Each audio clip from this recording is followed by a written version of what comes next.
I was marrying one sister, while secretly praying the other would say, "Don't do it." I never meant to fall in love with her. Not with her. Not with the woman in the lavender bridesmaid dress, standing 3 feet from my fiancé, looking anywhere but at me. Her name was Eliza. She was bold where her sister Amelia was graceful, spontaneous where Amelia was structured, fire to her water. From the moment I met her, months after dating Amelia, I knew I was in trouble. But how do you explain to the world that you've fallen for your fiancé's younger sister? You don't. You bury it.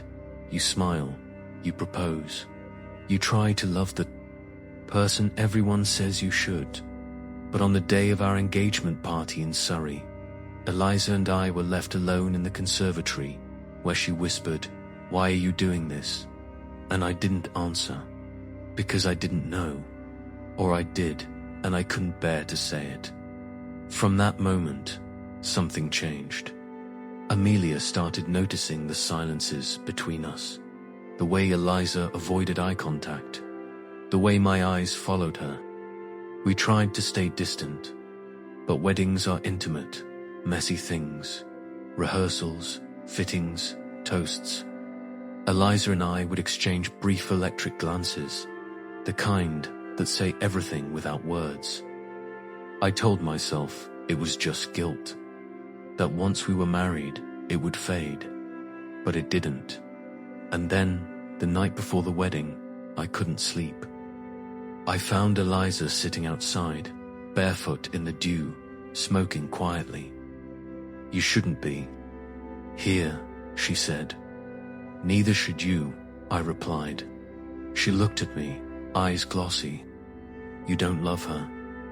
I didn't deny it. That was the moment we crossed the line. That night, we kissed like we were drowning. But we didn't go further. The guilt was heavy, suffocating. The next morning, she acted like nothing happened. But I couldn't breathe. At the altar, Amelia smiled up at me, radiant in white. And behind her, Eliza stood in that soft bridesmaid dress, jaw clenched, eyes shimmering with everything we couldn't say. When the vicar said, "If anyone knows of any reason," I looked straight past Amelia, into Eliza's eyes, silently begging her to speak. She didn't, I said. "I do." The reception was a blur. Laughter, champagne, speeches. Eliza danced with a cousin. I drank too much. That night, Amelia and I made love for the first time in weeks. She cried afterward. "Do you still love me?" I said. "Of course." I lied.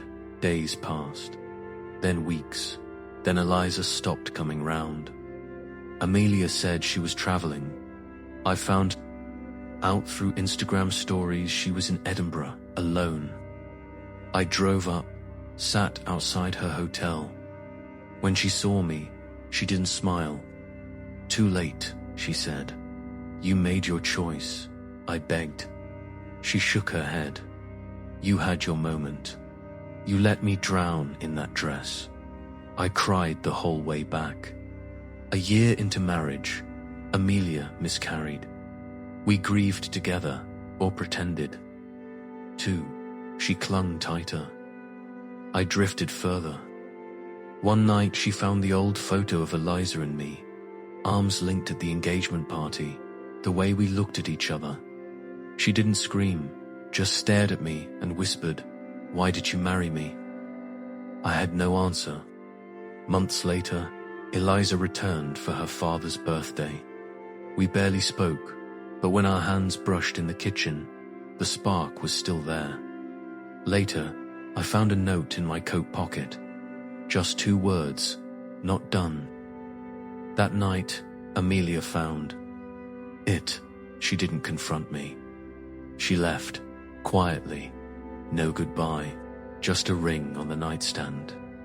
The divorce came fast, clean, no fighting, no explanation to anyone. I moved to Bristol, alone. Eliza didn't call.